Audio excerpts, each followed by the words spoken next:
The biggest station in the world, playing all of today's hits. You're listening to Instinct Radio. Good afternoon and welcome to RCR Presents Real Discussions. I'm your host for today, Michelle Dawsbert, and welcome. We are super excited. Well, I am super excited to be here. I have two beautiful ladies here, and we're going to talk about our mental wellness. But before we jump into that, I just want to give people a little background about what Real Chicks Rock is all about. It's all about the empowerment of women, and we do it through various different ways and platforms. We do it through community service. We do it through public speaking and mentoring. We do it through the arts, and this is one of the platforms that we love, I love personally, because it gives us an opportunity to talk about the things that impact us the most as women and the people that love us. So again, today our topic is about our mental wellness. I talked about this before, so Erica's a returning guest. Thank you. Hi, Erica. Hi. And so Nathalie's new. Hi, Nathalie. Hi, how are you? So we're going to talk about it we're going to pull the onion back a little bit more, because when I did it before, Erica was here, and I had two people that dealt with mental wellness or had challenges with their mental state, if you will. Today's spin is that you ladies are both counselors. Mm-hmm. You guys are going to tell us from a professional perspective the ins and out, private practice versus your own individual opportunities and things that you do, what you see in our people. And we're going to get into all of that. So wonderful. Let me just introduce my guests. First, I have Erica James Strayhorn. Hi, Erica. Hi. Welcome back. And I have Nathalie Ellis. Hi, Nathalie. Hi, how are you? I'm great. Nathalie and we didn't meet prior to this. I saw you advertise or post something on Instagram. Okay. And I thought that was interesting. I was like, wow, because the only person I knew in the profession was Erica. Mm-hmm. And so I reached out, and you were totally on board with it, so thank you for jumping on board. And then to find out that you ladies knew each other, right? Yeah. And had an opportunity to work together at one point, is that correct? Mm-hmm. So this is like kind of like a reunion a little bit, right? Because it's been some time. Yeah. So you ladies have grown to have some experiences, and we're going to talk all about that. I want to jump into just really, what is mental wellness? What does that really mean? Erica, I'm going to start with you. What do you think that means? For me, and I feel like every time somebody asks me this question, I have a different answer. Really? Yeah. It changes? Yeah, because it's such a broad thing. I don't know. I'm sure there's like a definition. If you Googled it, there's something that comes up. Okay. However, I think for me, it's more of something that's individualized to the person who you might be speaking to, or the client that we might have in our office. Mm-hmm. But I think it's really related to just the way you are able to process things in your world, process things in your environment, as well as things like within yourself. Right. Of course, when you have the word mental, that hints at the phrase, start thinking of your mind. Mm-hmm. So the health of your mind, the health and wellness of your mind, and the way, again, you're processing things that come in when you're out and about during the day, and also things from the past that you may have experienced, and also things of the present, how all of those things kind of combine. Mm-hmm. You also want to look at people who have, they might have some challenges with brain chemistry or brain functioning. Okay. So that's part of it as well. Okay. And then you also want to think about those who might have certain mental health diagnoses. So it's kind of like it's kind of a bigger umbrella. Yes. And there's things underneath it that all add up to what mental health and mental wellness is. Do you think environment plays into it as well? Absolutely. A person's current environment? Absolutely, right? Yes. Because I think for certain mental health diagnoses, there's things in the environment that might trigger the symptoms. Mm-hmm. So a person might have a certain diagnosis, and they'll be living their life as normal, and then something might happen, whether it's a trauma, whether it's some other kind of change in their environment, and then that triggers the symptoms of that diagnosis or that disorder to start to come to the surface. Okay. And so also, if you are someone who grew up in a home that there's a lot of aggression or a lot of violence between the parents, and that can affect your mental health. So that's an environmental stimulus as well. So I think environment plays a huge factor in somebody's mental health and wellness. Nathalie, tell me, what do you think? What is your definition of mental wellness? Well, I definitely agree with everything Erica said, and a lot of it, like she mentioned, it's how your mind or your mental wellness is impacting your mood, your actions, and your feelings. Okay. Your thinking part. And so your thinking, your feelings, and your behavior. Everything. And when we start thinking about mental health or mental diagnoses, for example, then we have to see how all these things are impacting daily functioning, right? Because we all have a mind and we all have mental wellness per se. Okay. However, when something starts to impact your functioning, then that's when we need to pay attention even more so. Right. And those things, environment, like you mentioned, plays a big part. And interestingly enough, there's research that shows it starts at utero. And so again, the mental wellness of a woman and how she's taking care of our body, and mental health is not just it's even further in terms of making sure we're eating healthy, making sure we're taking care of every part of us, what's going into our bodies. But again, at utero, the baby is impacted by how the woman is taking care of herself. Right. And so that stuff starts very early on. Very early on. Okay, we're going to be rolling real quick. I see we got a lot to cover. So let me take a minute and step back. Nathalie, tell people a little bit about yourself, because I did mention that you guys are both counselors, but how long have you been in the counseling profession? Sure. I got my master's back in 2000, so it's almost 18 years now. Wow. Since I've been licensed in the field.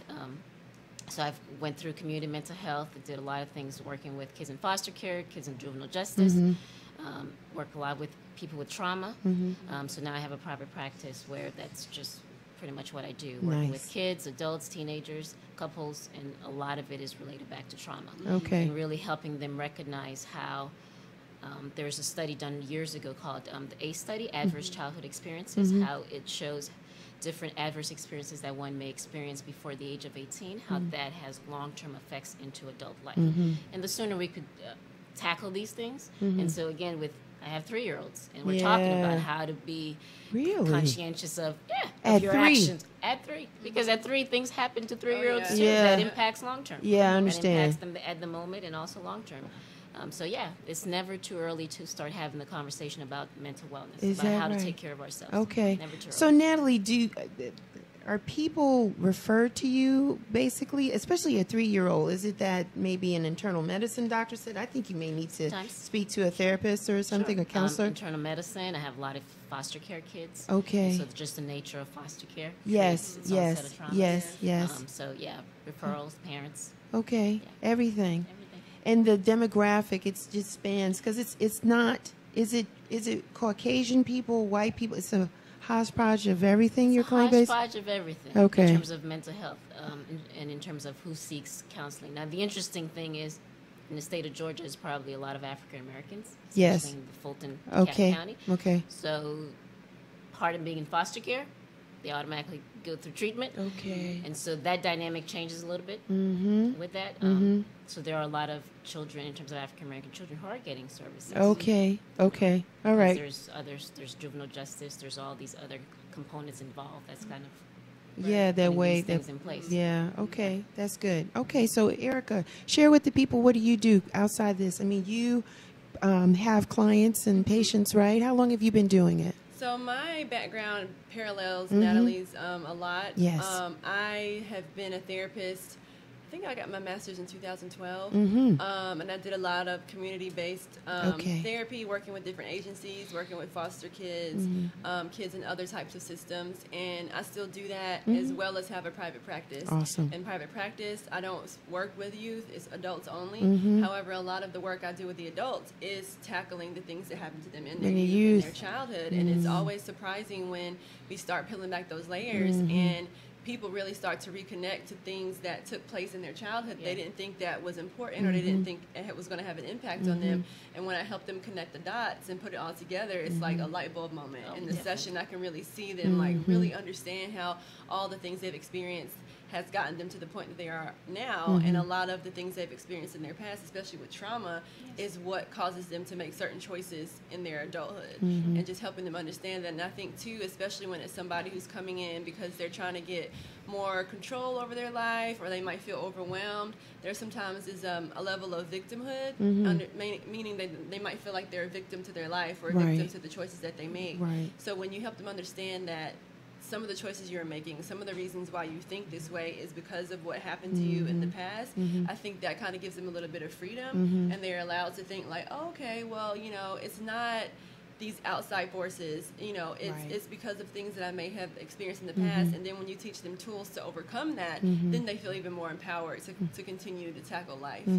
So it's not really so much ownership, like owning what you did, but just you ladies help provide tools in how to navigate previous decisions and even current decisions Sure. and future decisions. So it's all about, let's have the conversation, let's pull back the layers, and then we try to figure out, because every individual is different, the proper tools and Right. etiquette and attitude and behavior that will help you navigate through this. Absolutely. And then there's just so many different levels or categories Right. of mental wellness, right?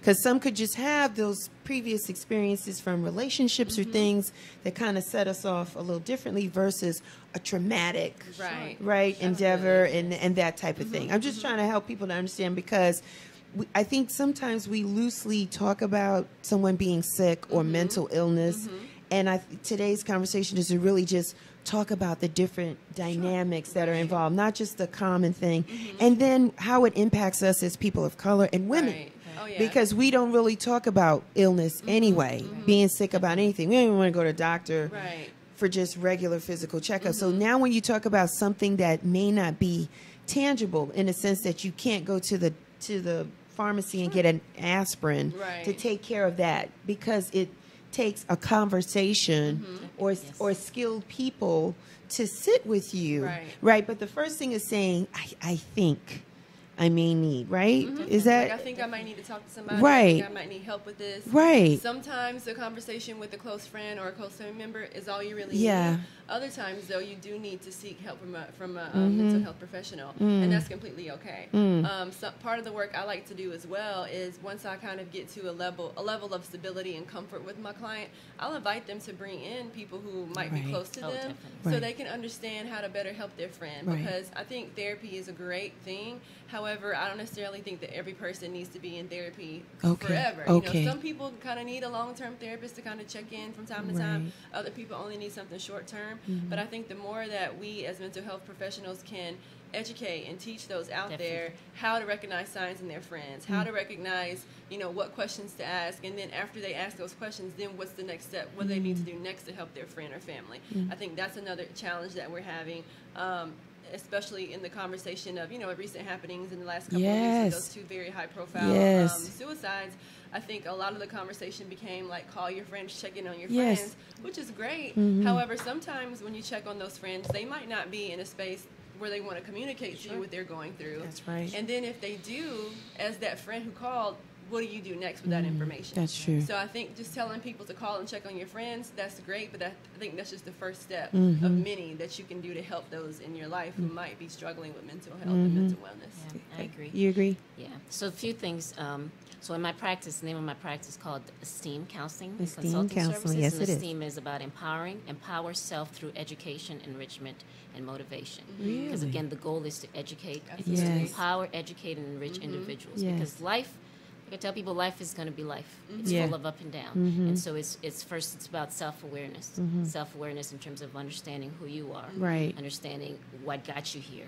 And then how do we work through these things, and how do we learn to work through life as life happens, because life is not going to stop. Right. And so one thing I tell clients, no matter how much tools, no matter how great you feel today, tomorrow could be something else. Yes. And once you have the tools, it's how to better manage that something else as it happens. Right. And so you mentioned different diagnoses. So according to the DSM, there's over 200 classification of Really? mental health. So Are there's- you? So it's a wide spectrum, Right. and so Yes. it could be something minor to something very significant as schizophrenia or something else. Yes. And so again, I tell people, it's about looking at the wide spectrum, because anything could get us to that point. Oh, yeah. Anything could get us there. And so, I tell people our body's kind of like a trash can. As we experience life, we kind of take it all in. And many times when we experience some of the negative things of life, we don't ever throw away the trash, right? We just keep taking it in. So this happens very early on, from birth, right? So the trash begins very early. We take things in, and many times because we're not getting the support, we're not getting the help, it just collects. The trash is just collecting. And after a while, many times people come sit and sees us because the trash is full. Right. They're starting to get overflowing. Yeah, overwhelmed. And then at this point, at any point, we could go from something really significant to now something really big. Because life continues to happen. Death, trauma, these things, and that could tip us over when it's full. And so it's really helping people recognize, okay, how to recognize when things are becoming too much and how do we manage it. Right? And I know those are some of the questions. Yeah, so let me ask you this. This might be a little personal. Why mental health? Why did you ladies choose to go into that and be so passionate about it, by the way? Why that profession? Why that area? Nathalie, why? Sure. For me, it was just always intriguing. I seem to be the one and still is the one that people listen. I'm the listening person people talk to, I guess. So people are always talking to me. Yeah. The strangers just kind of tell me the most interesting things, and I seem to be able to empathize. You know, and it doesn't matter who is sitting in front of me. You know, I've worked with gangs or whomever is sitting in front of me, and being able to empathize. Oh, I see where you're coming from. Okay. And being able to see where they're coming from and hold them accountable for the behavior. Because just because we have mental illness or mental wellness, whatever's going on with us mentally, it doesn't excuse certain behaviors. Right. So holding people still accountable, but really helping them understand, okay, I see where you're coming from, and how do we work through this? And so for me, it's about the empathy. Yes. Being Okay. able to empathize, and I guess people see that, which is why They talk to you. Erica, what about you? Why this profession? So yeah, I just kind of wanted to add something to what you just said, kind of linking to what you said earlier about taking ownership. Yes. And that is a very big part of it with the accountability, because I do think another very common conversation when it comes to mental health is blaming certain acts that take place on somebody's mental health or mental illness or whatever diagnosis they have. And just like Nathalie said, just because you have a certain diagnosis, that does not excuse all behaviors. So that is a very important part of this equation as well. But similar to Nathalie, people always, coming up to me asking for advice or just venting, and I try to be as non-judgmental as possible, and I do try to get to the heart of the person, like outside of or like through all the things they're telling me. I really try to get to the heart connection and build upon that empathy and that compassion, because at the end of the day, for me, that's the thing that unites and connects all of us, no matter what. And I've had all types of clients in my office, certain types of clients, certain types of people that I know others would either be afraid to talk to or would just not speak to them because of whatever they may have done in the past. For me, that's not really as important as helping that person understand that when you're with me, this is a safe space. I'm hearing you. I'm listening to you. I empathize with you. I have compassion for you. And for that, again, getting to the heart of the matter and seeing that person as a person. So that is what makes me really passionate about what I do. And that makes all the difference too, when we're trying to break the silence, break the shame, break the stigma. Being able to know that I could talk to someone and they're not going to judge me, because people already feel as people we want to connect, and so when we feel different, that already isolates us, or we're already isolating ourselves already. We feel already whatever we're feeling, and so when we say whatever that thing is we need to say, and somebody just looks at us and okay, tell me more. Oh, okay, you breathe, and you see it. You see. Oh, I could say it. And that's ultimately it. Because most behaviors on the outside, because we're not experienced in it, we may say, "Girl, you need to drink. Go lay down, take a nap. Oh, let's go shopping." And we provide other additives versus what you ladies are saying, just listening and providing the empathy. Sometimes we listen and the empathy is there, but we don't have the next step, so that's why a lot of that has been going on the past couple of weeks, where we're reaching out, we're checking on people, but we're not conditioned, or we just don't know what the next step would be for that person, because now we realize that this person is in a delicate or situation, and we don't want the responsibility of having them go in the wrong direction, right? I mean, it's serious, because people are really at a breaking point and really holding it together with bubble gum and duct tape. So real talk, like if one more thing comes on me, I'm just going to that one more bust. Thing. But in the meantime, while they're trying to be apprehensive about that next one thing, they're still functioning. And so it's a very critical state. And you know, they were talking about, based on those two people that those high celebrity people that took their lives, unfortunately, that the suicide rates have been going up. Would you agree? The numbers have been going up for us. Is it that because we feel that we have no one to talk to, or nowhere to get the outlet to express where we're at? What do you think is the reason why it's increasing?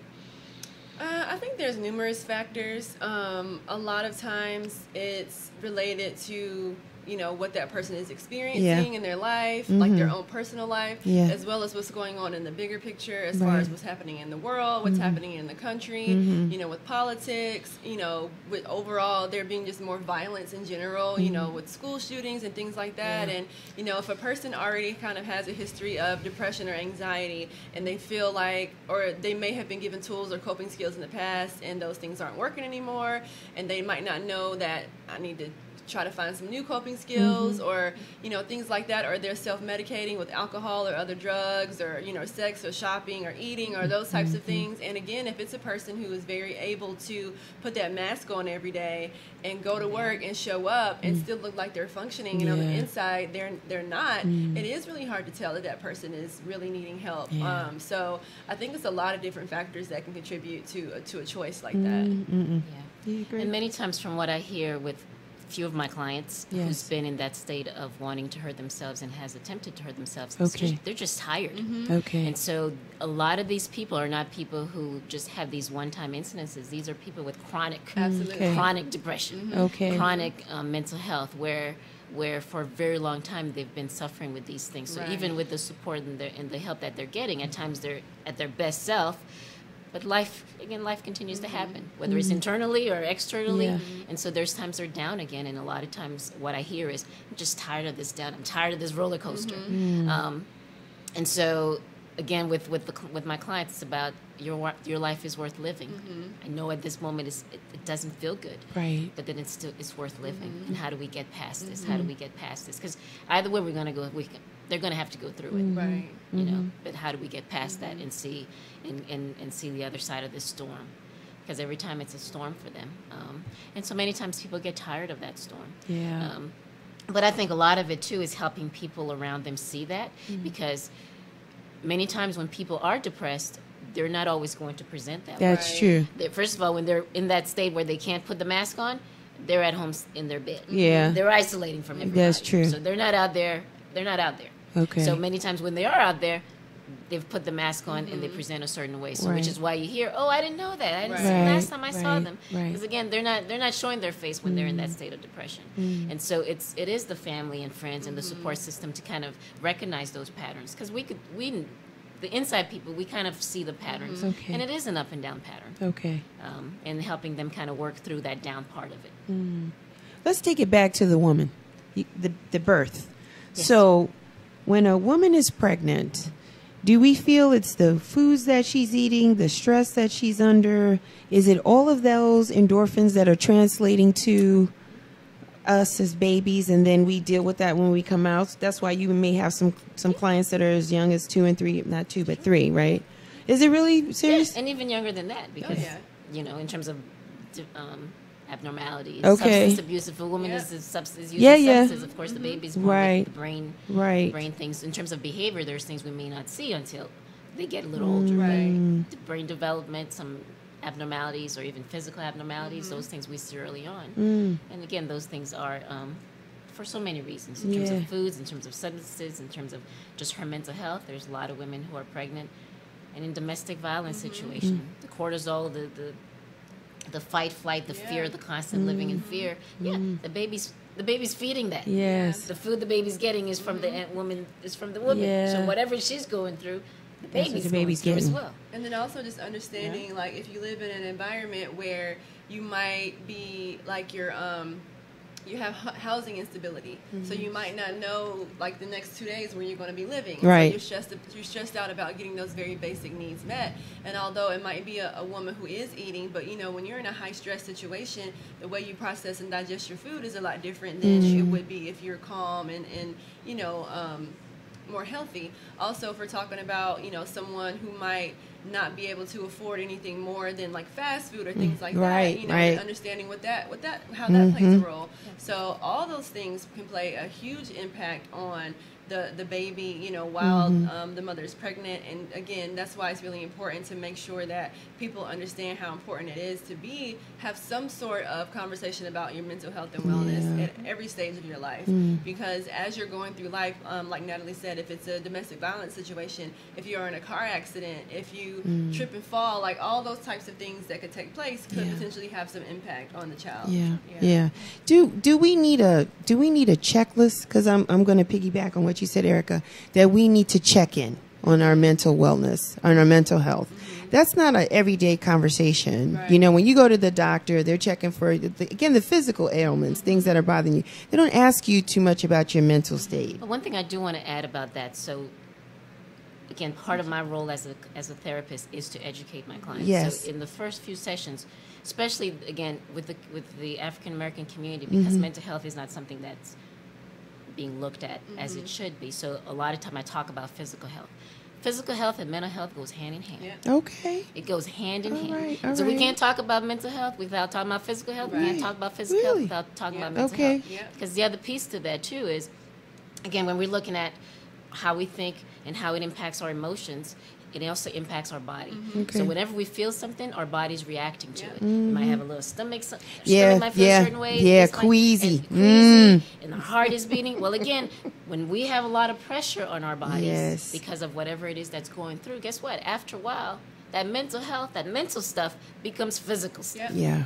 And here we have diabetes, high blood pressure. And of course, there's a lot of other components to all this. But Okay. again, our stress level and our mental health does play a part in terms of how it affects our physical health. So one thing I do talk to people about, diabetes, let's bring it back to our stress level. High blood pressure, let's bring it back to what's going on you know, with our stress level Okay. and our mental health as well. So it all plays a part. It all ties in. It all ties in. in. And it ties in very early on. You know, again, with kids, when they talk about my stomach hurts, I don't want to go to school. Again, because of whether they're being bullied or because of whatever's going on at school. Yeah. And so, we do have to ask those questions. I have a 16-year-old son. Whenever there's anything physically wrong, I'm asking, okay, tell me about what's going on with school. Tell me what's going on with mentally. Anything? You know, Yeah. because I want to rule out The mental piece. stuff. Yeah. The mental piece before Right. I say, okay, physically, okay, you could have eaten something wrong. Let's go check out the doctor. Right. So we always have to ask these questions. And so one thing I tell clients, what's going on through your mind?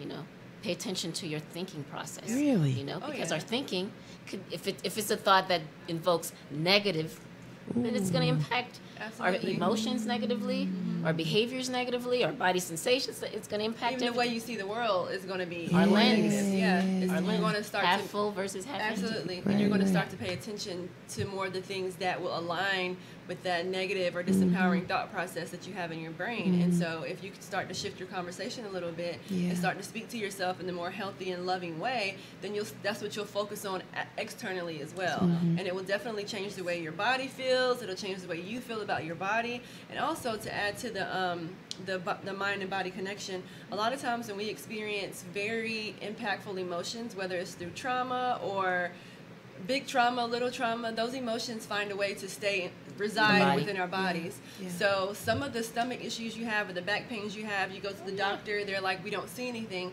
It's because it's a psychological thing. It's completely tied to the way you process things. It's tied to your emotions. So if you go through something that's really traumatic and you're not in a space or you don't understand the connection of that and you're not doing anything in addition to, talking to someone about it, getting some therapy, and then in addition to that too, finding ways to move your body, whether it's through yoga, whether it's through some form of exercise, because the energy of that trauma that you experience is going to stay in your body unless you do something to release it. Yes. And that's another piece of people don't really understand the connection Really? of that stuff with the mind, with the body, with the emotions. All of that stuff is connected because as you go through things in your life, whether it's from a 3-year-old to a 13-year-old to a 23-year-old, you have the same body. So although now you might be 40, when it took place when you were 3, it's still It's still in the body. It's still It's in in the there. It's body. still It's in in there. And so you really have to. Sometimes you have to dig deep. And I'll meet with clients for weeks and weeks and weeks and weeks and weeks. And then finally, we've started to really dig in and gotten to the core of what the issue is. Sometimes it does take time. And that's fine. Because they're not connecting it a lot of times. times. Right. And it could be the ownership thing, too. Like, because I'm still in a state of, it's not my fault, it was something else, this caused or in denial. In again, denial. It's pain. We avoid, again, we don't want to. We don't want to be uncomfortable. We don't want to be in pain, and so we avoid it. Until we were able to work through it. So so a lot of that is it. It's a lot. It's a lot to take on. I want to talk a little bit more about the tools, because I know, Erica, you're really big on tools. Natalie, I want to hear about your tools as well. Share with me, Erica, some of the tools that you use. I think you believe in writing, journaling is a powerful thing. Talk a little bit more about that. I like to recommend journaling. A lot of times my clients will come to my session with the journal without me even mentioning it. Like first session, they just show up with the journal. Because a lot of times in session, like we're discussing things, so it's great to take notes, and then I give homework assignments to my clients as well. And also just individual journaling when something's coming up inside of you, something that you're kind of having challenges processing. If you don't feel like you have anybody else to talk to about it, or maybe you don't feel comfortable talking about it, I think writing things down in your journal is a great way to release that stuff as you're kind of processing life. Journaling doesn't always have to be like a diary, like, dear diary, today I did X, Y, and Z. That's part of it, of course. However, if you have some of those more deeper level emotions or deeper experiences and you're really having a hard time just processing it, writing out however you feel on a piece of paper is a great way to just get that out and process it, in addition to talking to someone. But again, sometimes it's like you don't really know what to say.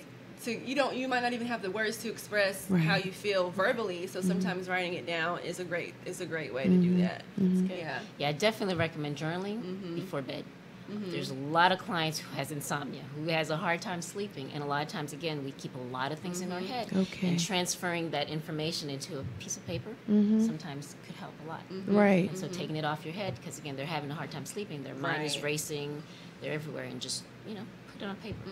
I think so many of us, Natalie and Erica, we just don't think that we have to check our mental health. Especially when you ladies talked about the positive, just changing the way that you think from a negative space. I think we just do that, some of us, we just do that like naturally. You brush your teeth, like, okay, it's going to be a great day. You just do that for some of us. I don't want to generalize it. I don't want to water it down. But let me just use me for an example. Me. So for me, you just go, oh man, I'm just glad to be up another day, just affirmations. And so you don't think that you have to check your mental health. You just don't think so. You say, we do things like this. I'm going to cut these negative people off, right? I'm going to stop hanging around people that all they do is complain and murmur and this kind of thing. Again, you're still not contributing it to a mental state. You're just thinking the embodiment of your life. Like you want your life to be in a better space. So you just try to surround yourself with different entities or bodies that's going to make it be, the life that you want. You never think of it as being a mental health situation or opportunity. Am I right? Yeah, and it's those simple things. Okay. Because it's also those simple things that a lot of people don't do. Right. I get it. Yeah, they're not. A lot of people see the glass half empty before they see the half full. A lot of people live in fear. A lot of people live in anxiety. A lot of people live in mistrust. Yes. Because, the other piece to going back to early experiences is attachment. Today's Father's Day. And how many people don't have their fathers. Right. And granted, there may be a whole lot of other people who did great things and filled that void to some extent. Right. But it's still a lack of something. And so that itself creates our lens, this lack of this person here. So as we go through life and not having a male figure or not having somebody to call a father impacts us, impacts how we see the world, impacts how we deal with relationships, how we interact with people.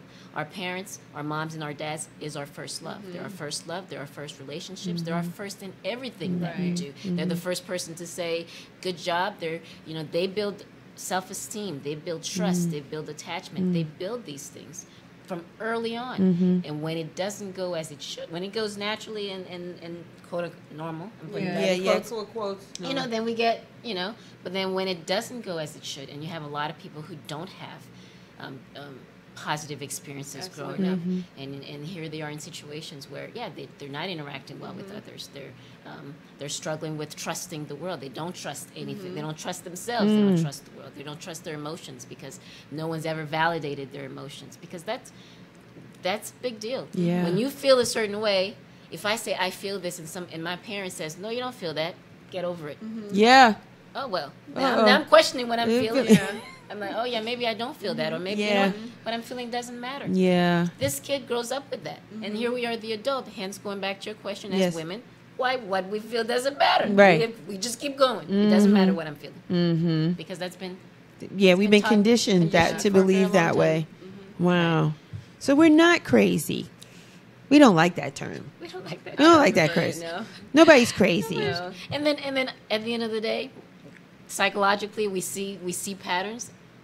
No, nobody's crazy. Nobody's crazy. Things that happen, there's sense to it. Granted, it may not be the norm, but there's sense to it, and helping people kind of see that. Yes, You know, and I think and- that's a big part of it too, is normalizing certain experiences or normalizing certain behaviors and helping the person understand, like, well, it makes sense to me that you made this choice based on all the things you just told me. If I were in your shoes, I probably would have done the same thing, so to speak, and kind of help them understand, like, wow, I'm not crazy, or I'm not the only one who's feeling this way. I'm not the only one who's experienced that. And again, helping them see the link to all the things as to why certain things are happening now really does. I think it helps them see themselves as more of a human too, and more as like a person who's not flawed or not broken, and they can start to have some more compassion towards themselves. But I also, kind of to go back to what we were talking about before, I think a reason why mental health is overlooked or not thought about as much is because it's been thought of as such a separate thing, and it's really all of it is all together. It's all one. Your mental health, your physical health, emotional health, spiritual health, all that stuff is all together. And so I think when we can look at it as a more integrative thing and less of a separate thing, because as Nathalie mentioned before, physical and mental health, they are in many ways the same thing a lot of times, because you're in the same body. Your brain, your mental is in the same physical body, so of course all of that stuff is together. So I think when we start looking at it as like that, as a piece to the bigger overall puzzle, then people might start having more mental health conversations, because you'll call your girlfriend up and be like, oh, my knee hurts, or my elbow, I have this back pain, but you won't necessarily say, I've been feeling kind of sad for the last 3 days and I'm not really sure why. So I think that mental health conversations need to be had just as much as other types of conversations within friends, within families, within communities, again, to normalize it. And then that way people will start to see, like, oh, well, maybe nothing is wrong with me, so to speak, or maybe what I'm going through is not such an isolated thing, and that might influence them to go seek the help that they really need. Right. People in my shouts out to the people in my inner circle, because they know when I'm going through things based on my voice. Yes. If they or something, and thank God for the universe. Sometimes the universe will tell somebody to call, because I won't say anything. Because there's a public side and there's a private side, right? And so you have a brand, you have this, you have that, and people are expecting. Let's talk about the expectancy. They have an expectancy of you to be a certain way all the time. And life happens, as Nathalie says. Life happens. So you go through, you're processing things, and sometimes I'm quiet. And the universe will say to somebody, go call it. And they'll call me, and I'll just say hello, and they can say, I can tell something is wrong in your voice. And I go, because you don't necessarily want to talk about it. It could be an embarrassment thing. It could be in your mind, it's really no big deal, or it's small, or maybe you think it's a really big thing, and they're going to think that it isn't that big. So you're always concerned about the judgment, the critical, if people are going to criticize how you're feeling. So it is important that people in your circle know you enough to know your highs and lows, and just the listening part of it is very important. What I wanted to ask you ladies is, because you take on so much with your clients, I mean, you're open in doing that. That's what you enjoy doing. It's your passion. I've heard you ladies talk about how rewarding it is that when you make that breakthrough and they make that connection. And I guess the best thing is when a client doesn't need you as much because they're growing. That's the best reward that you can have. So how do you ladies refuel yourselves after giving everything that you have with each person? Nathalie, I'm going to ask you first. How do you refuel? The one thing I want to say, too, in terms of helping clients be vulnerable is I am vulnerable myself. Are you really? So I'm very vulnerable in sessions. Really? Yes. And so obviously it's things that I've been able to work through my own self because you don't want to break down in front of the client. So you want to make sure you've worked through this stuff, right? But I'm very open. And so when clients, depending on what they're going through, I'm like, oh yeah, I've experienced some of this stuff. And these are the things that I've done. So everything I'm telling clients to do is because we've obviously done it. You know, because self-care is very, very important. And mental health is all about self-care. Because we can't control the stuff that happens around us. Right. Because it's going to happen. Right. How we receive it, how we manage it is the key. And a lot of that is how we're taking care of ourselves and how we're dealing with the stuff around us. So, for me, yoga, exercising, and going back to when you were mentioning the things and not recognizing that it's part of the mentor in terms of the positive self-talks. It's about becoming more mindful and intentional. Right? Because we do, so a lot of times when I tell clients and myself too, what are your coping skills? And they're like, I don't know. What do you, and then I have to go back to, what do you like to do? What do you like? I like music. Okay, music can be a coping skill. So it's about doing the things that we do every day that we love to do. Now we're mindfully and intentionally putting that as part of our tools.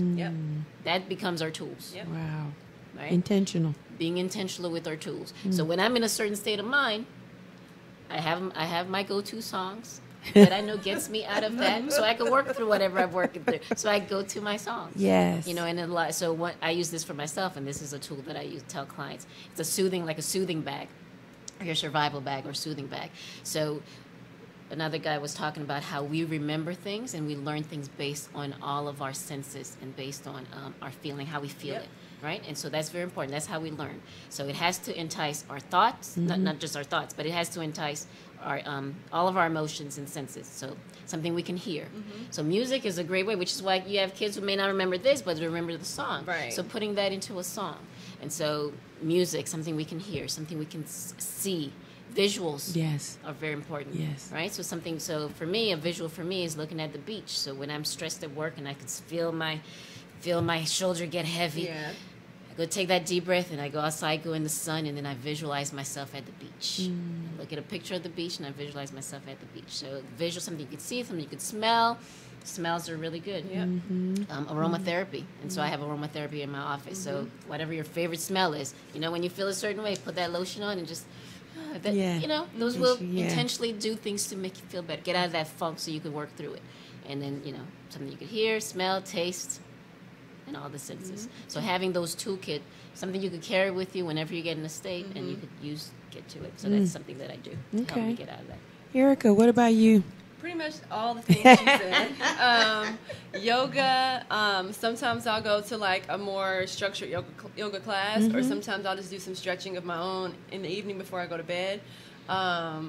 Meditation, I meditate for 15 minutes a day, every day. What else? Working out on a regular basis, running.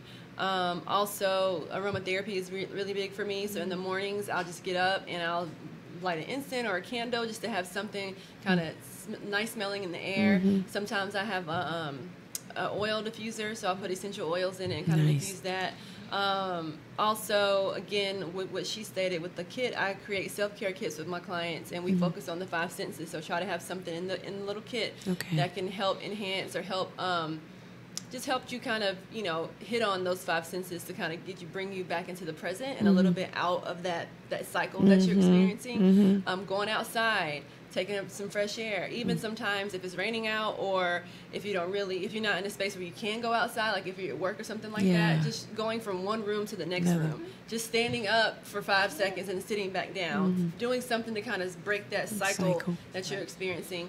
And again, thinking about things that you do on a regular basis that you really enjoy, or maybe not enjoy a whole lot, but being more intentional about why you're doing them and what you're doing them for, and shifting those into you might not have thought of them as self-care activities, but like things like doing the laundry or organizing your house or making your bed, like that can be a self-care activity because when you come home and your laundry or your trash is crawling up the wall, you might start to feel overwhelmed or upset or frustrated. Here's one more thing on my list of things to do. But when you start to reframe that and think of, you know what, if I go ahead and get a handle on this laundry on Sunday, I'm not going to have to worry about it piling up by Tuesday or whatever the case may be. So really just rethinking things that you're already doing and putting more intention behind those, I think is a huge key. I got to put intention because I do a lot of things, but I just do it because I just think that's what I do. You know, I just didn't know that those are my triggers to keep me balanced and functioning in a sense. Because I do, we do get overwhelmed with life and just things that are happening. And sometimes you just have to say, I go to bed and then I'm like, in the morning, I'll deal with it all in the morning. Okay. So for me, a self-care thing for me is leaving my house like organized. That's big for me. I don't know, I realize, because when I come home and I'm like, I don't want to come home and I go, dishes in the sink or, man, I got to fold those up.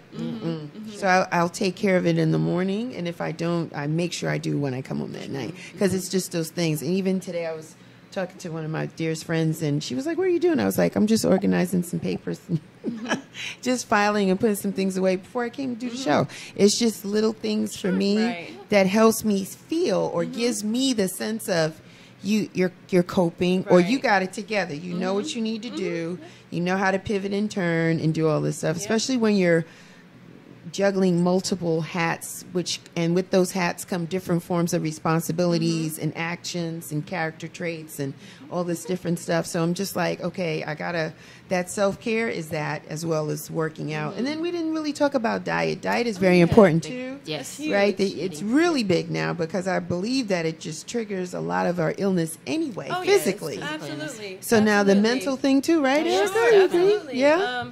Really, for me, I'm vegan, so I try to make sure that, in addition to being vegan, try to make sure that I don't eat a lot of high sugary foods or high processed foods, you know, and just still have balance with that. I know a lot of something that I'm really having a lot of conversations around is when a child might be, and this is with diet and trauma as well, but you know, you might have a young person who might have been given an ADHD diagnosis, and then they're wondering why the treatment for the ADHD isn't working. Well, because it's probably a trauma response that is really showing up, and it might be something about the child's diet, especially if they have a diet that's low in nutrition. If it's like a lot of processed food, a lot of sugary foods, then that's going to change. It's going to have an impact on the child's mood. It's going to have an impact on the child's behavior. So for children and adults, you know how you feel after you have like a Coca-Cola or like a really sugary, caffeinated, whatever it is, and you get this spike of energy, and then you crash and you feel like a slug. You know, that happens with children as well, and that really impacts how you experience life. It impacts the way your behaviors. It impacts, you know, how functional you are. So again, that's why I think it's really important to look at it from a holistic perspective, look at it as a whole person, and not just we're going to focus on the mental health, or we're going to just focus on the behavioral health, or we're just going to focus on the physical health. You have to look at a person as a complete package, a complete person. And I think that's why it's very important as therapists, when we are in that initial assessment phase, that we're really focusing and getting as much information as we can on all aspects of the person's life in order to create a bigger picture and create that bigger narrative. Yeah, but that becomes a big part in terms of the safety planning and the self-care for the client, is helping them recognize, okay, you know, are you exercising? Are you eating? What are you eating? And those things, again, how do you be your best self? Because for everybody, it's different. Everybody's different. So it's really sitting down, helping them work through those things, and that's really, really important. But the economics plays a part into how we eat. It's unfortunate, but it's true.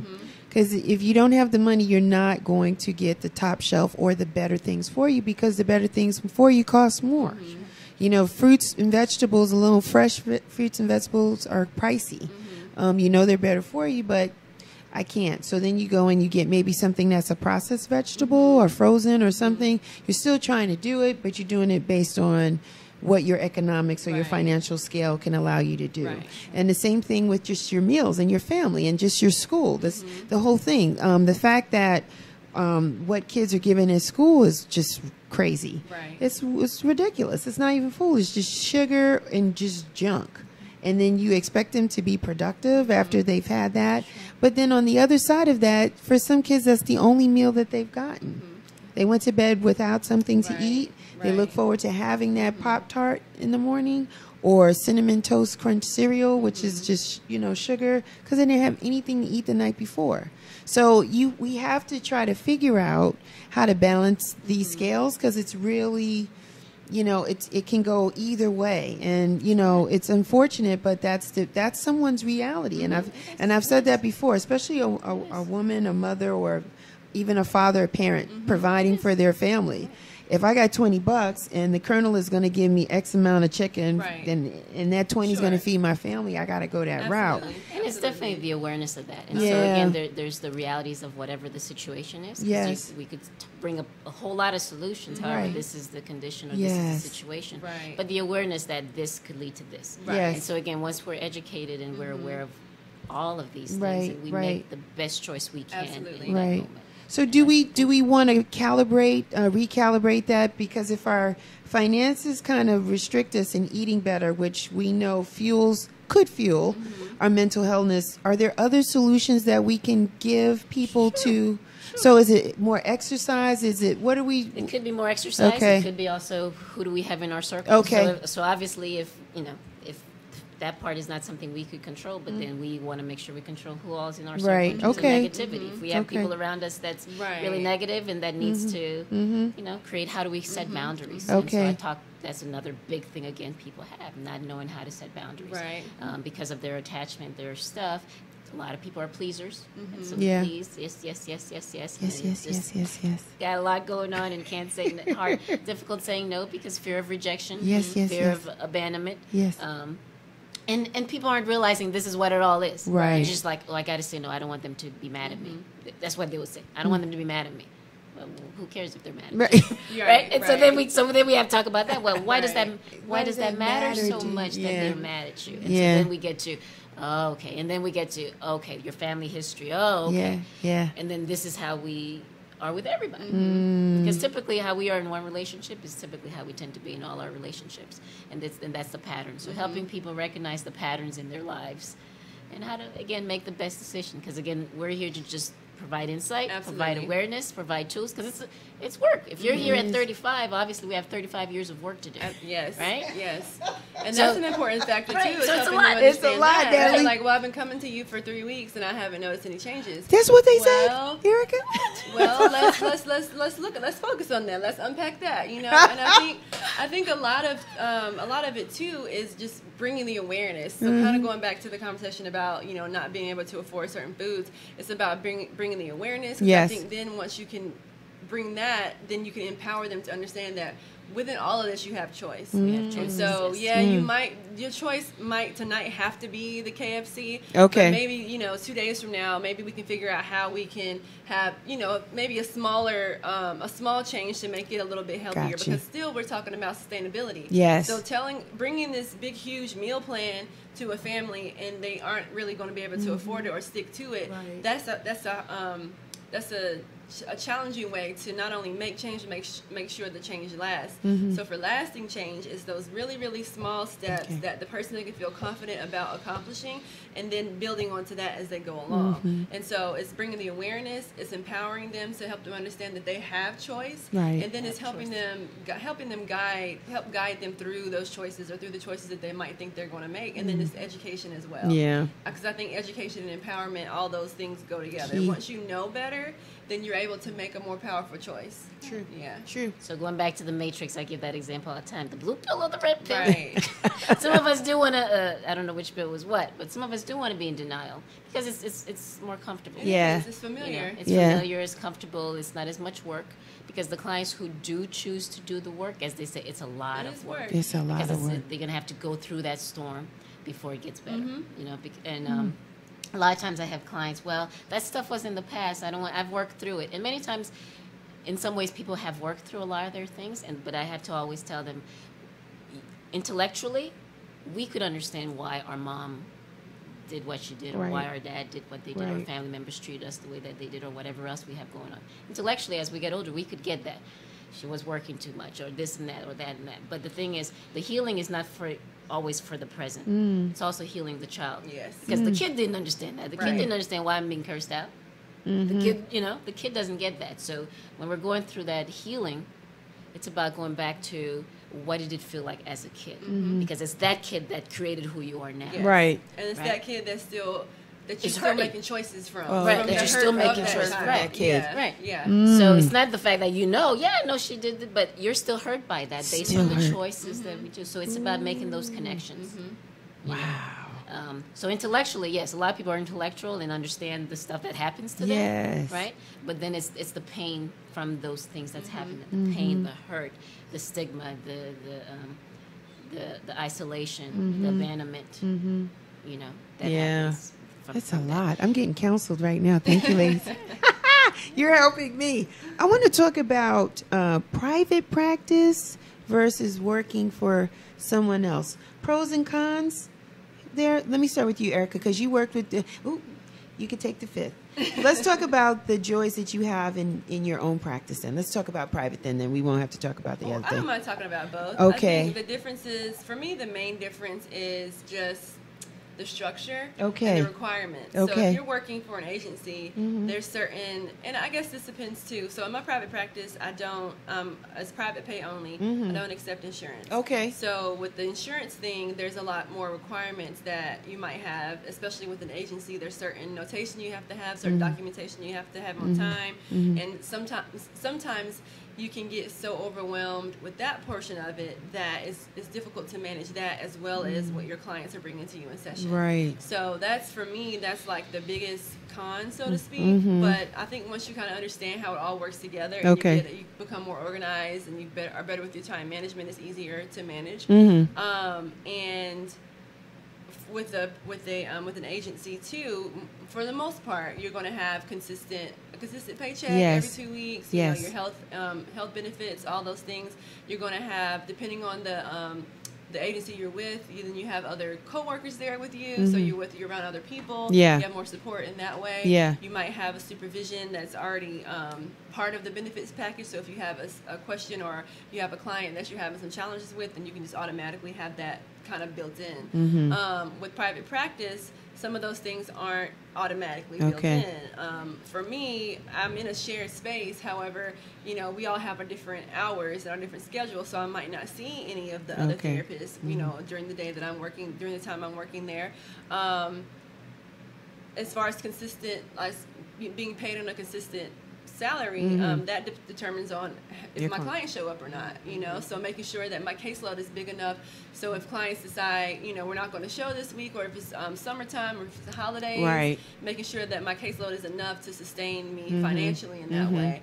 I feel I have a little bit more freedom in private practice to Right. do different types of therapies that might not be as accepted, so Yeah. to speak, in an agency. Yes. And yeah, I think those for me are the biggest, ones. the biggest differences.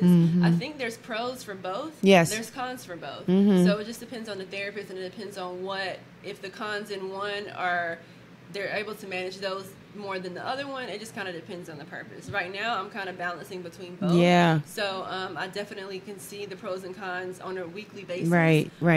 However, I think it really depends on the therapist and the person and what kind of experience they want to have. Sure. And the agency doesn't, there's no conflict of interest by you working for an agency and then having your own practice. It's okay? Yes, it's fun It's for working now. because they keep them separate. Separate. I don't see the clients I see in the Agency. agency I wouldn't see in private practice. Awesome. So, Okay, so that's good. Nathalie, how about for you? Did you ever work for an agency? Yeah, Okay. yeah, I did. For years I worked for agency, and all the points that Erica brought up are the benefits.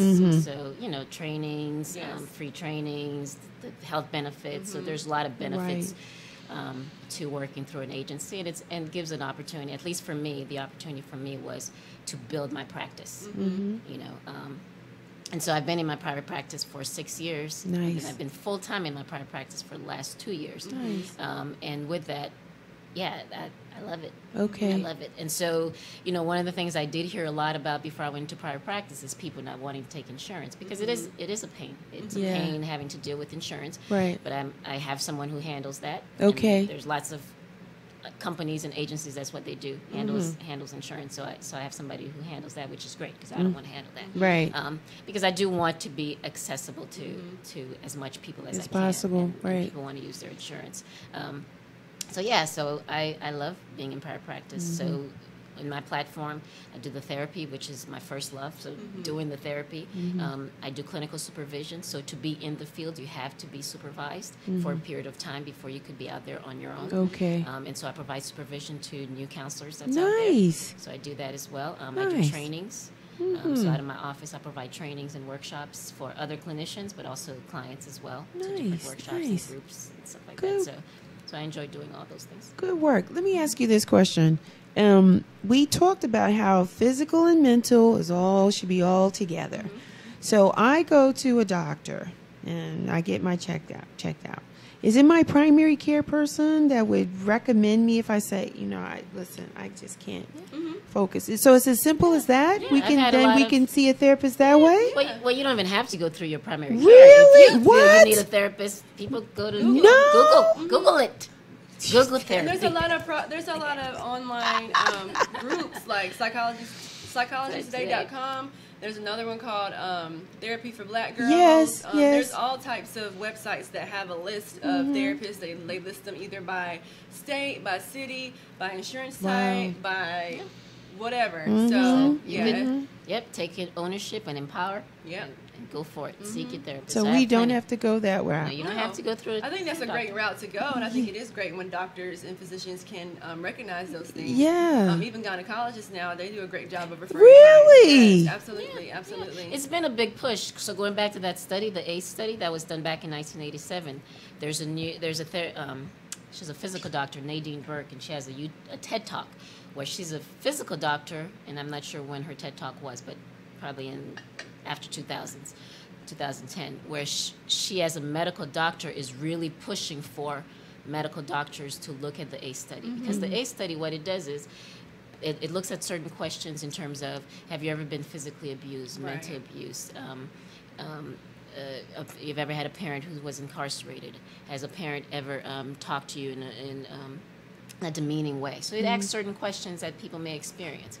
And the interesting thing about that study, people who answer 4 or more yes to those 10 questions are at higher chance of substance abuse. I mean, the numbers are big numbers. Yeah. And so, again, substance abuse is also a big thing. So, again, people have to look at that, the mental health piece, and then how has people's mental state now, what happened?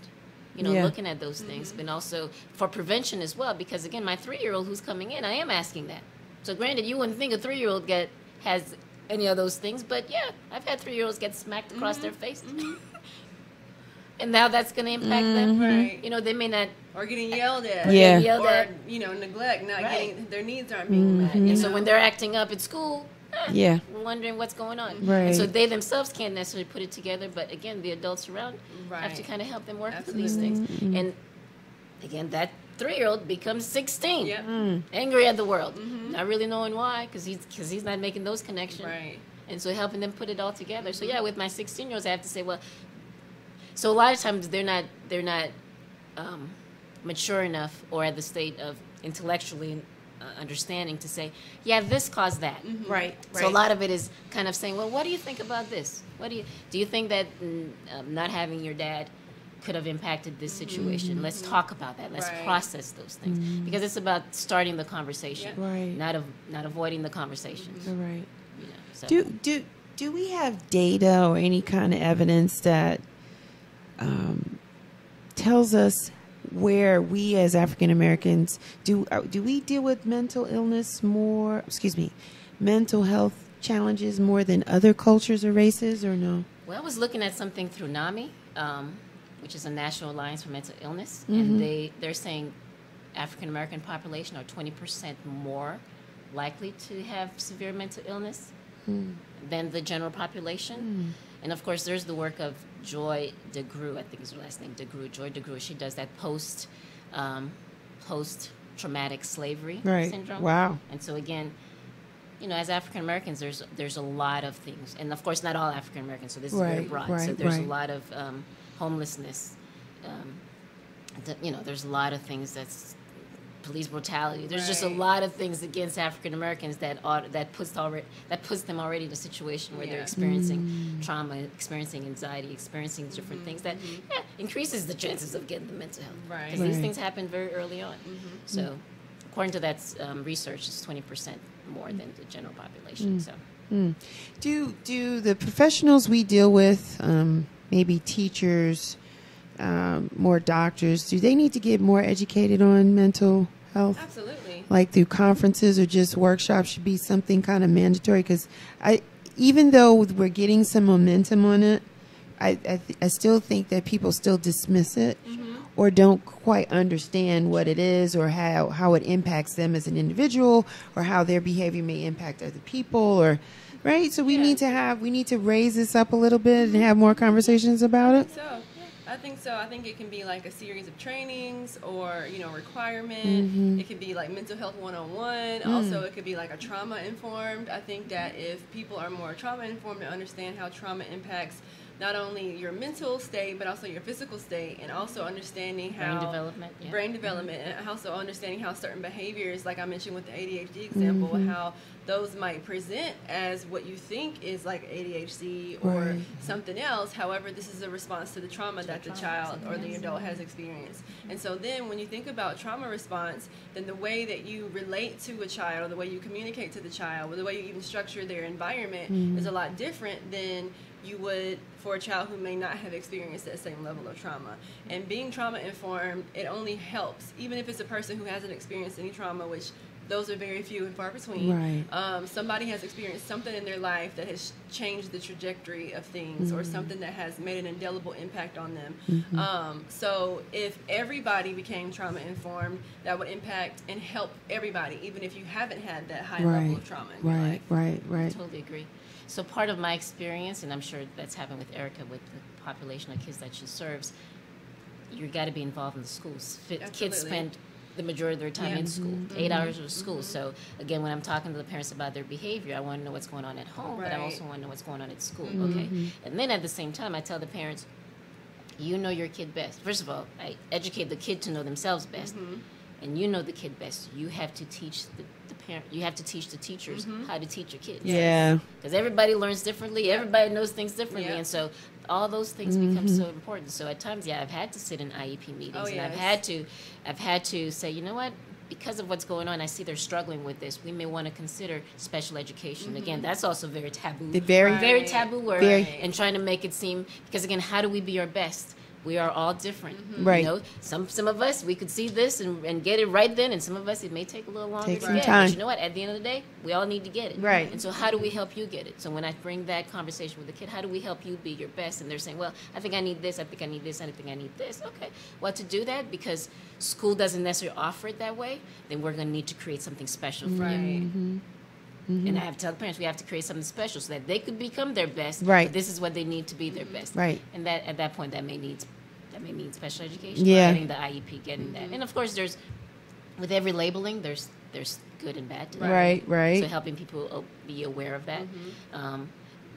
But what's the bad? What's the bad with that label of special education? Well, because people aren't educated. When people don't know about mental health, and they say special education, then they want to put you at a there's a stigma around it. And a lot of times I think that having a special education plan or individualized education plan, which is an IEP, that to me, people think of it as a limiting thing, but for me, it's really, it opens up, it opens your child up to so much more access than a traditional education. You now have access to all these things and all these tools and all these different aspects, and the way you learn, if you learn differently than the traditional education, then the school system is by law required to help you understand what is going to be the best way for you to learn. And then now with an IEP, you have a legally binding document to lean on. So if the school is choosing to go against it, or if there's any issues with that, then you have this to present to them, like, hey, we all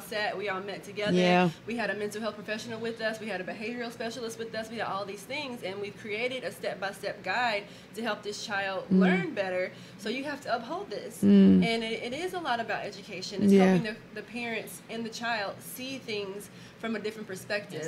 Again, I think broadening, now you have so much more access to an abundance of tools to help your child succeed. So kind of shift from, well, special needs, like what is, you know, all the stigma that comes to that. And it's like, no, like your child has some learning differences. If you want to look at it that way, learning differences. And the school has all these tools and all the people and all the money to provide your child with what they need. Let's take the steps to get access to that. That's so important. You know, I would give an example, like the classroom, the teacher may have 10 students. Well, out of that 10 students, 10 of those students are the average kid, right? So it's a bell curve.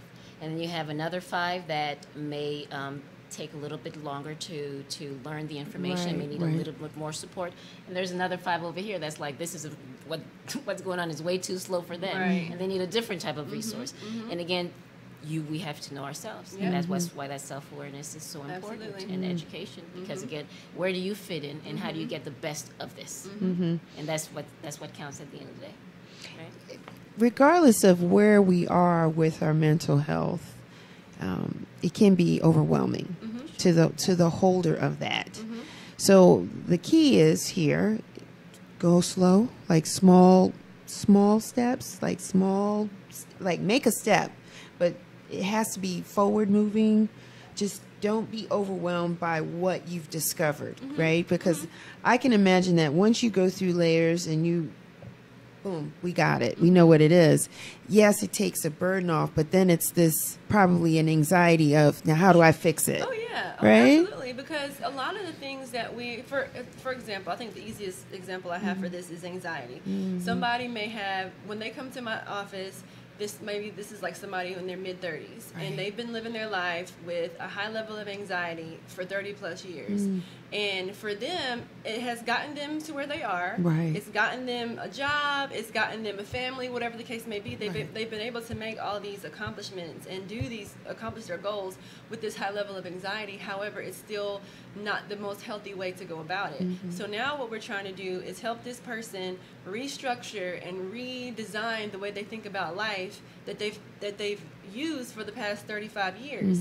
So it's going to take a lot of smaller steps to knock that down, because a lot of, for certain types of mental health diagnoses or behaviors, you become so comfortable and so familiar. Like anxiety is like a very comfortable coat that you like to wear because you know it's familiar to you, it fits you well. You're able to function in your world with this high level of anxiety. However, with the anxiety comes more anger, more frustration, the physical symptoms that we talked about, maybe some digestive issues, you're lashing out to people, you're not sleeping at night. So yeah, you've been able to get access to all these things, but there's a healthier way to do this. It's a more calm and more peaceful way to do it. So as we break it down and we are, doing things step by step, there also needs to be a conversation about what happens when you kind of fall off the track a little bit, or you kind of you revert back a little bit, understanding that if you have been going on this path for 35 years and now we're asking you to change it, you might have some moments where you kind of slide back a little bit, and that's completely okay. That's part of the process. It doesn't mean that it's not working. It doesn't mean that you have to now give up. It means that maybe the tools that we talked about before, maybe we need to shift those. Maybe we need to have more tools so you can have a bigger grab bag of tools to grab from. So it definitely is a process, and it does take time.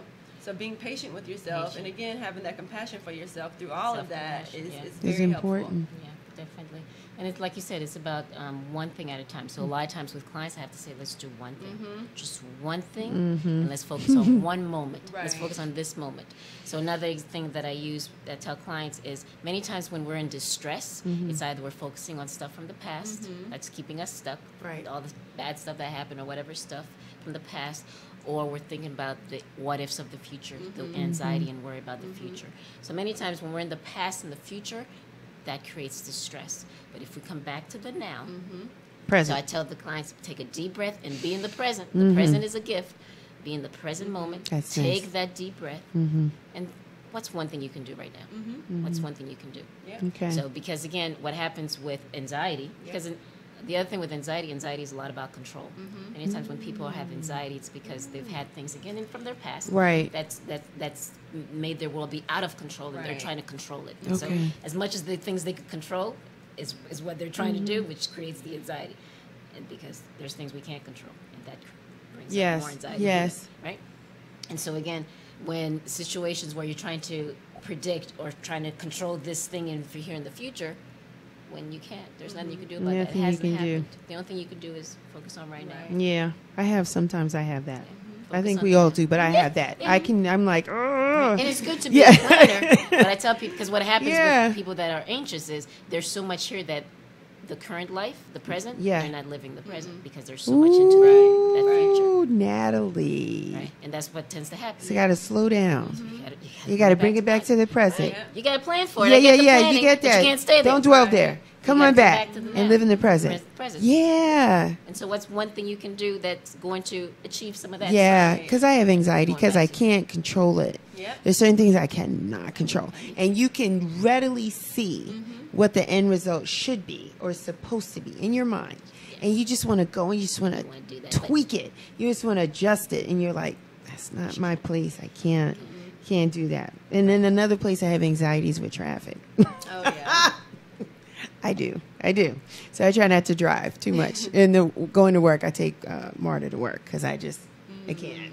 I'm like, why are they? Yeah, it's ugly. Again, trying to control everything else. Yeah, so I just don't. I just let the conductor drive. That's hard. In hard the for week. people. Yeah, it's hard. Especially going back to that coat. Yeah. Because it's hard to let go of the coat and not knowing where the coat's going to land. And that's the thing, too, is the fear. Okay, so I know how it feels to be anxious. I know, like, that's my jam. So now this lady's telling me I have to let go of things that I know. It's been like a blanket or like a pacifier for me. That's scary. It's very scary. So what is life like without anxiety? Ooh, just asking somebody that question is enough for like, we might have to end session today.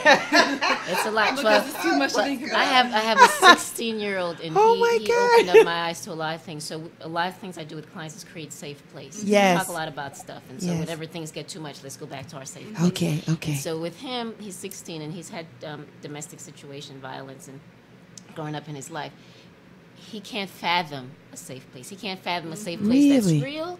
Because everything that was safe got destroyed. And you can't even imagine a safe place because that doesn't exist. I can't imagine it. I can't imagine a safe place. So for him, yes, he's constantly trying to control everything around him. And just the anxiety is a lot. And how do you let go? And so that's one of the things we talked about the other day. How do we let go? How do we turn... So the example we did is, this is anxiety here. This is the thing you're trying to control here. How do you turn your back to it? Oh, yeah. And literally exercises like that are very, role playing, very great. Role playing and exercising. The thing is back there that you're trying to control. I am going to try I need you that. to focus on me. Yep. Let's focus on this. Then we're turning our back to this thing back here. This is good Another stuff. great one that I like to use is imagine a house, like you're in your house, and then anxiety knocks on the door. What does it look like if you don't let anxiety in? If you leave anxiety outside.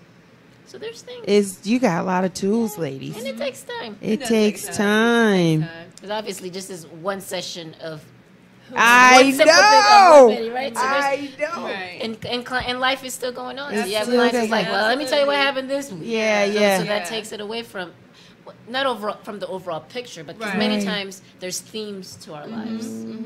There's themes. So if anxiety is let's say anxiety is the theme in that person's life, many times with everything that happens, it's going to go back. It's going to go back to the anxiety. So I have to plug it in every time. Right. So we're talking about the thing that happened this week, but then, well, how did this then impact this?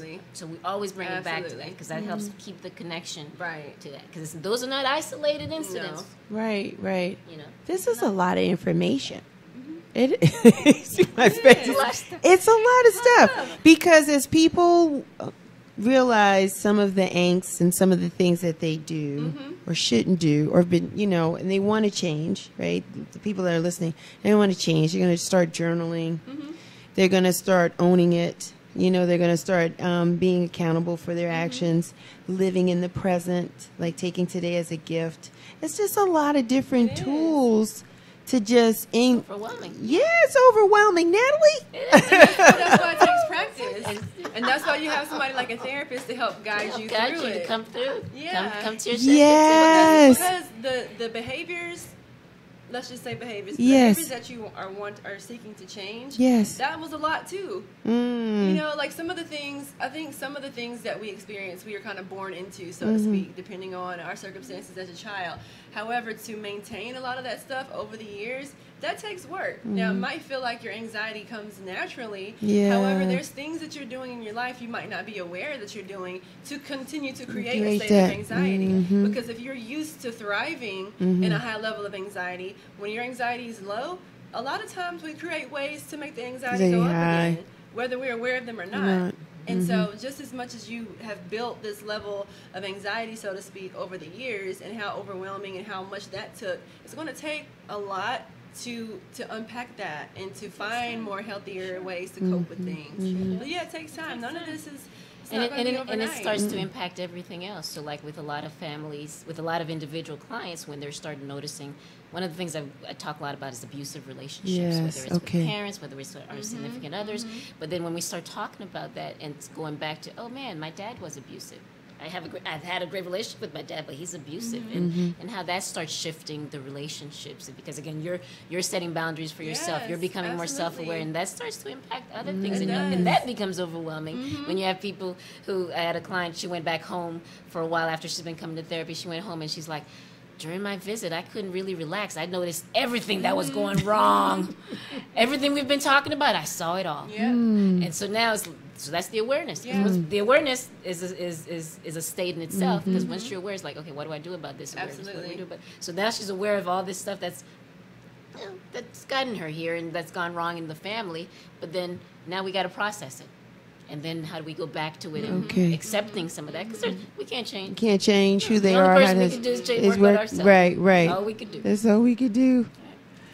Also, as you start focusing on yourself and you start healing yourself, the people around you are going to notice that, and they're going to have some responses. Maybe they might have some reactions. You might see your friend group shifting and changing around you, because now that you're holding yourself to a different standard, or you're not upholding those boundaries, and certain people are like, they might not fit, they might not want to align with that boundary anymore, and they start shifting. And so your friend groups, like you were stating before, maybe shifting the friends you hang around. When you really start focusing on your self-healing and moving through that stuff, a lot of times that'll happen on its own. It'll happen naturally. People will either step up to the boundaries or they'll step off. And sometimes you don't even really have to say anything about it or have those conversations. Other times you do.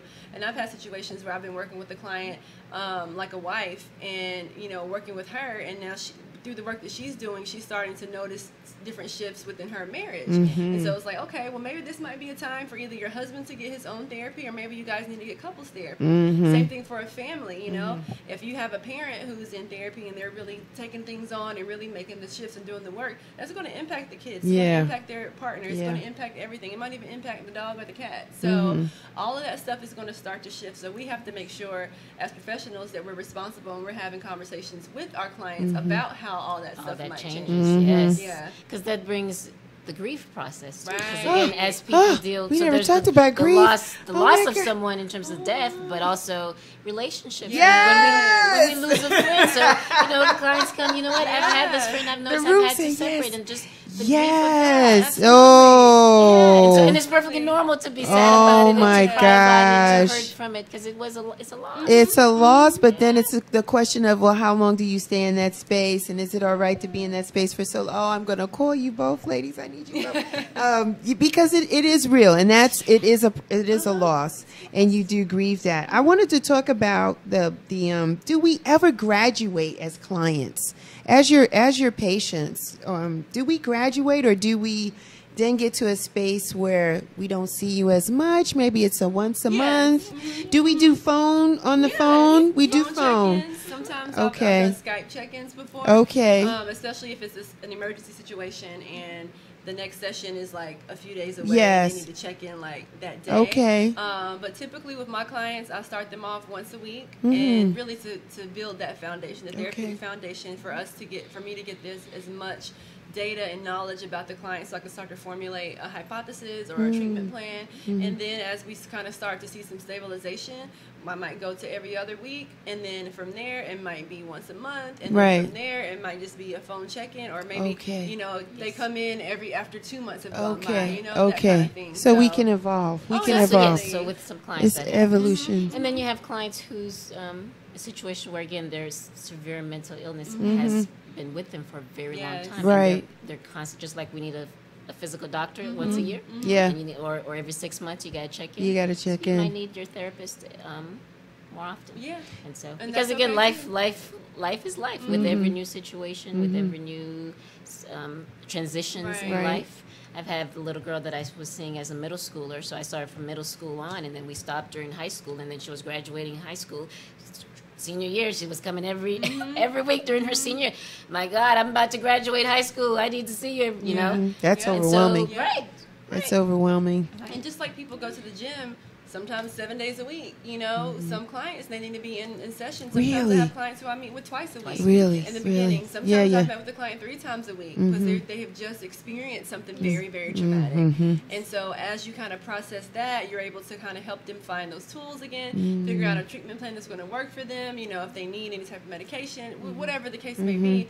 And as they kind of start getting closer and closer to that level of stability, we can go from 3 times a week to 2 times a week, once a week, then every other week. So it's and then sometimes you might take a client to every other week, and then you realize, like, we weren't really ready to make that move yet. Let's go back to once a week. Okay. And as long as you're communicating openly with the client and checking in with them and giving them the power as well, like, so what do you think you need? Because I'll ask my clients, like, okay, so what do you think? And then I'll add my input, and then we'll make a plan from there, because this is their story. This is their story. Yep.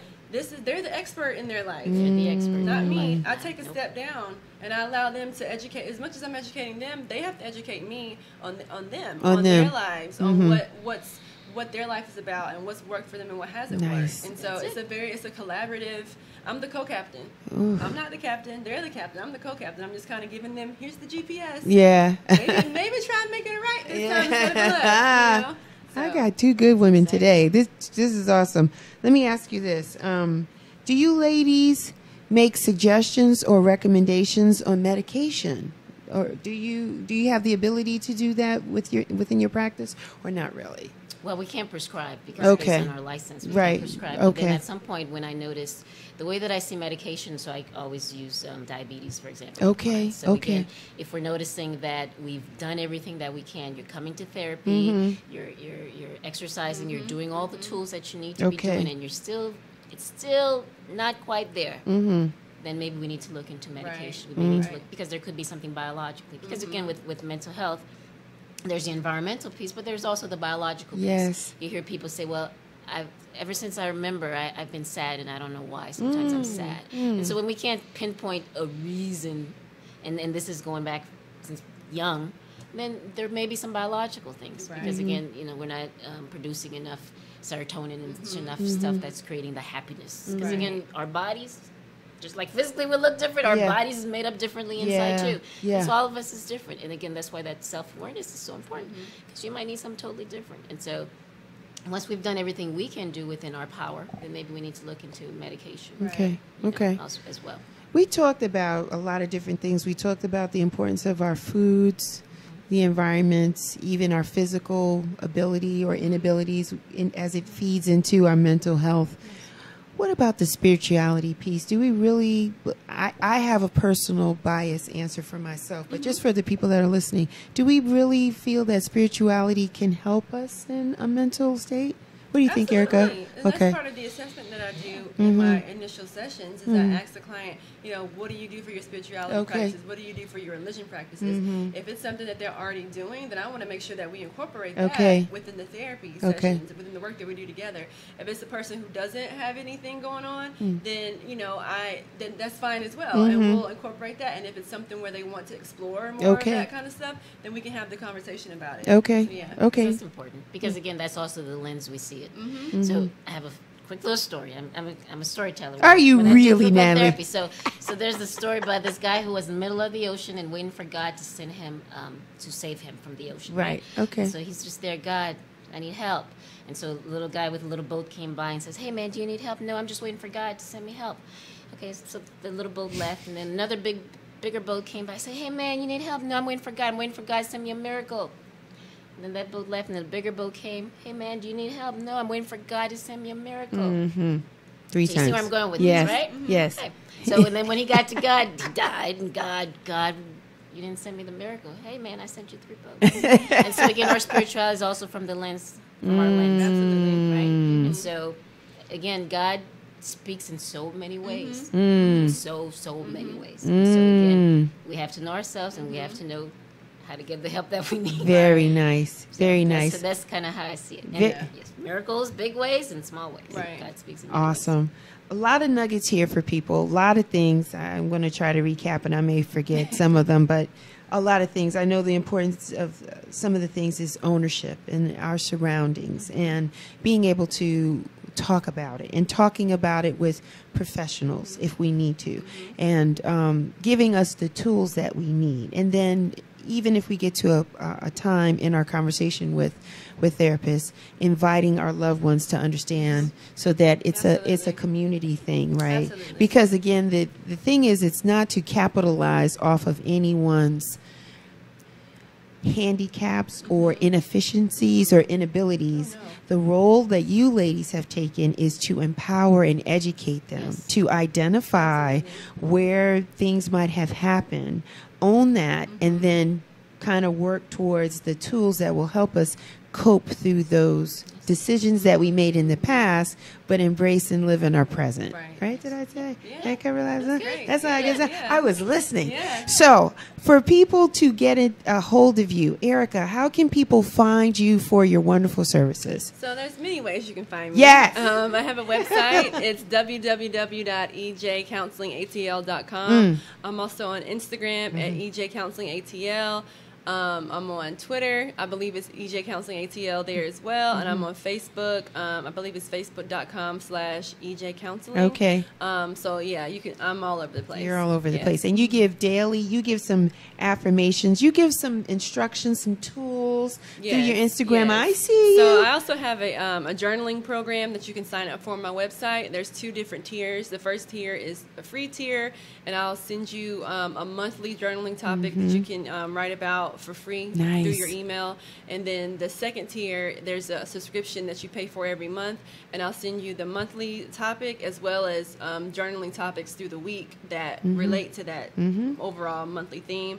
I also have an ebook on my website. It's called the Self-Care Plan, and it really breaks down self-care, and it helps people understand practical self-care, intentional self-care, and by the end of the book, you can create your own self-care plan for the week. Yeah. Very So nice. both of those, all of that is available on my website. Nice. Yes. I'm going to the website. Nathalie, Ellis, tell us where can people find you and your wonderful services? Okay, so I also have a website. It's esteemcounselingservices.com. Yes. My Instagram is Esteem Counseling Services. Twitter, Esteem Counseling Services. And so those are different ways. I've started in the month of May was Mental Health Awareness Month. Yes, so it was. I started Ask the Therapist, which is Wednesday nights at 8 p.m., where people would call in, or not call in, but join in and ask questions in terms of mental health. And so that's been going very well. The last few weeks we talked about depression, and then last week was all about suicide. Yes. And so those are some of the things that I do, as well as other things on my website. Well, thank you, ladies. This was I feel a little lighter. You should. That's the goal. Yeah, that is the goal. I didn't know that I needed therapy, but I needed therapy. I needed this conversation. I think it's very insightful. It helps people because we just don't know, especially people of color, we just don't know that things are going on with us because of the day-to-day hustle. Sure. And the grind. Yep. It's real. It's seriously real because we have all of these other things that try to oppress us based on the skin that we're in. We're keeping it real. And we have these defense mechanisms up just to maneuver through that. Sure. And so we don't necessarily always take the time to understand what it is that we need for self. especially women. I'm talking real. Especially women. We just don't always. We give it all out. We do for others, and then if we can just get 4 to 5 hours of sleep, we think we just we did it. And so there's so many different things that we need to keep us. Self-care is a buzzword, but it's an important word. It really is. It's an important word that I've really come to know in the past year or so. Thank you, Anana Harris-Paris, who has helped me to understand the importance of self-care and just understanding that the things that we need to do to be the best person that we can be, we need to put it in our self-care toolkit. We do. Because right? if we run out of gas, that's it. nobody's going nowhere. Right. Right. So for the driver, as the women, story. you know, everybody, you know, again, as women, we take care of other people. We and do. We want to make sure they're good, but then we're not good. Yeah. And so it's okay to not be good. Yeah. It's okay to say, I'm not good. I just need a moment. And that's what we're learning. And that's what we're learning as a body or genre or just a human race. That it's okay to say no. Yes. It's okay to say we can't do it. It's okay to take a time out, because before we weren't doing that. Right. And we was running ourselves ragged. And I think that's where the health and the wellness comes in, because then we understand our tolerances and what works for us and what's not going to work for us. So that's why today was important, because it created another opportunity, another dynamic for people to own their mental health and their mental wellness and be okay to not be okay. Right. And know that they're not alone, and know that there's some tools out there, and there's some groups out there, and there's people out there that are willing, that are trained and experienced to help them work through those layers so that they can be a better person. Yes, definitely. Right? Absolutely. Right? Yeah. This was good. This was good. That was my time with these beautiful ladies today. I want to thank everybody who took time to listen, to like, to share, who did everything today to kind of spread this word out. We've missed you. We had to kind of come back today and do it because a couple of weeks ago we were not able to do so due to some technology issues. But today we are here live in color. One thing I do have to say, on my previous show, May 20th, I talked about the many phases of cancer. Yes. And I had two beautiful guests on the show, two women that were surviving with stage 4 cancer. It was Nicole Justice and Deborah Huddleston. Unfortunately, on June 10th, we lost Nicole Justice to cancer. Yeah. So this show is dedicated in memory of her. I want to thank every RCR guest that has come through here, that has given their time, been informative, been transparent, and just wanting to share to help make a difference. Nicole was one of those people. My hat's off to you ladies for doing the same thing. We dedicate this to her family. We send our love and our prayers to her. And for you guys, until the next time, you guys continue to rock on. Take care. Rock on. Bye-bye. The biggest station in the world, playing all of today's hits. You're listening to Instinct Radio.